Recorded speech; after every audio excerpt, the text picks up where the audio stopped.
হাতীঘুলি কৃষ্টি বিকাশ মঞ্চৰ উদ্যোগত প্ৰাইজমণি ক্ৰিকেট প্ৰতিযোগিতা আৰম্ভ। শিৱসাগৰ জিলাৰ আমগুৰি হাতীঘুলি কৃষ্টি বিকাশ মঞ্চৰ উদ্যোগত তিনিদিনীয়াকৈ প্ৰাইজমণি ক্ৰিকেট প্ৰতিযোগিতা আজিৰে পৰা অনুষ্ঠিত হৈছে। বিভিন্ন ঠাইৰ ক্ৰিকেট দলে অংশগ্ৰহণ কৰা এই ক্ৰীড়া প্ৰতিযোগিতাখন শুভাৰম্ভ কৰে অসমৰ বিখ্যাত ইউটিউব চেনেলৰ অনুপম বিতুপনৰ স্বত্বাধিকাৰ অনুপম বৰগোহাঁয়ে। খেলৰ আৰম্ভণিতে গায়ক নিপন গগৈ গানেৰে সকলোকে আপ্লুত কৰে। ধন্যবাদ।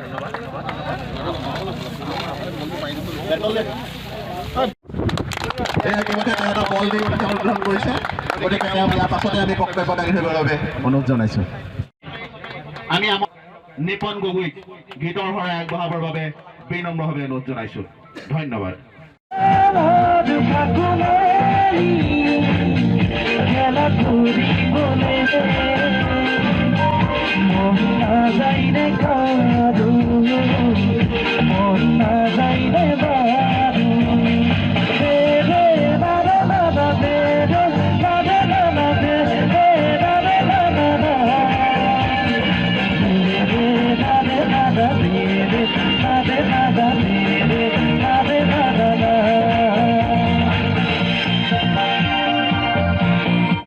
হাতীঘুলি কৃষ্টি বিকাশ মঞ্চৰ উদ্যোগত হাতীঘুলিত পুগৈ তিনিআলিৰ সমীপৰ অস্থায়ী খেলপথাৰত আমি তৃতীয় বৰ্ষৰ বাবে প্ৰাইজমণি ক্ৰিকেট প্ৰতিযোগিতা আয়োজন কৰিছোঁ। ইতিমধ্যে অসমৰ বিভিন্ন প্ৰান্তৰ ক্ৰিকেট টীমে আহি আমাৰ এই প্ৰতিযোগিতাত অংশগ্ৰহণ কৰিছে। আজি উদ্বোধনী অনুষ্ঠান হৈ গৈছে। উদ্বোধনী অনুষ্ঠানত সন্মানীয় বজেন দাস ডাঙৰীয়া, অনুপম বিতুপন চেনেলৰ স্বত্বাধিকাৰীকে ধৰি অসমৰ কেইবাজনো গণ্যমান্য ব্যক্তিয়ে অংশগ্ৰহণ কৰিছে। যে আমি আশা কৰিছোঁ এই ক্ৰীড়া যোগেদি আমাৰ উঠি অহা নৱপ্ৰজন্মৰ মাজত শান্তি সম্প্ৰীতি বিৰাজ হওক আৰু আমাৰ ইয়াৰ মাজৰ পৰাই অসমক প্ৰতিনিধিত্ব কৰক, ভৱিষ্যতৰ দিনত ভাৰতক প্ৰতিনিধিত্ব কৰক আৰু ক্ৰীড়া জগতখনত আমাৰ ইয়াৰ পৰাই গৈ যাতে খেলুৱৈসকলে প্ৰতিষ্ঠিত হ'ব পাৰে সেই আশা মনত পুহি আহিছোঁ। আৰু এই গোটেই প্ৰতিযোগিতাখনি সাফল্যমণ্ডিত কৰাত যিসকল সদাশয় স্থানীয় লোক তথা গণ্যমান্য ব্যক্তিয়ে আমাক সহায় সহযোগিতা তথা দিহা পৰামৰ্শ দিলে সকলোলৈকে আমি ধন্যবাদ আৰু কৃতজ্ঞতা জ্ঞাপন কৰিছোঁ।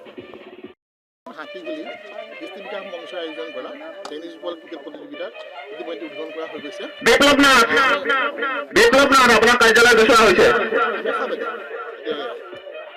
খেলে শাৰীৰিক যিটো সুস্থতা আনে, ঐক্য আনে, সম্প্ৰীতি আনে। গতিকে কৃষ্টি বিকাশ মঞ্চই যিটো আয়োজন কৰিলে আজি ক্ৰিকেট প্ৰতিযোগিতা সঁচাকৈ আমি আনন্দিত হৈছোঁ।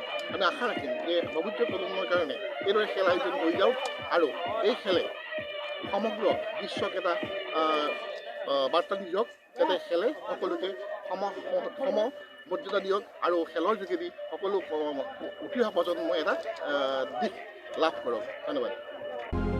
গৌৰীসাগৰৰ পৰা ছাদ্দাম আলী প্ৰতিবেদন, দ্য আছাম 24।